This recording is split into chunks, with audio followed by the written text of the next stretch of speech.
আজকের এই ভিডিওতে দেখুন কিভাবে রাজু একাই সামলালো 15 কেজি ওজনের বিশাল এক কাতল মাছ। এই মাছটা শক্তি দিয়ে কাটতে গেলে 2-3 জনের দরকার পড়তো, কিন্তু রাজুর কাছে শক্তির থেকেও বড় জিনিসটা আছে, সেটা হলো বুদ্ধি। তার কাটার কৌশল, তার ধৈর্য এক কথায় অসাধারণ।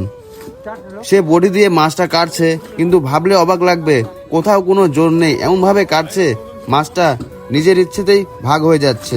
বটির প্রতিটা চল যেন একটা সঙ্গীতের তালে তালে চলছে। রাজু ছোটবেলা থেকে এই কাজটা শিখে এসেছে, কিভাবে মাছ কাটা যায় নষ্ট না করে, সেটা তার রক্তে মিশে গেছে। তার কাছে এটা শুধু মাছ কাটা নয়, এটা এক ধরনের শিল্প। বড় কাতলা কাটার সময় জোর দিলে মাছ নষ্ট হয়ে যায়, কিন্তু রাজুর ছুরির নিচে মাছটা ঠিক যেমন থাকা উচিত তেমনই থেকে যায়। প্রতিটা টুকরো একদম নিখুঁত। দোকানের কাস্টমার দেখলেই খুশি হয়ে যাবে। আজকের কাজটা প্রমাণ করলো, কাজের জন্য হাতের জোর না, মাথার জোরই আসল। রাজু দেখিয়ে দিল, যেখানে শক্তি থেমে যায়, বুদ্ধি সেখানেই শুরু হয়।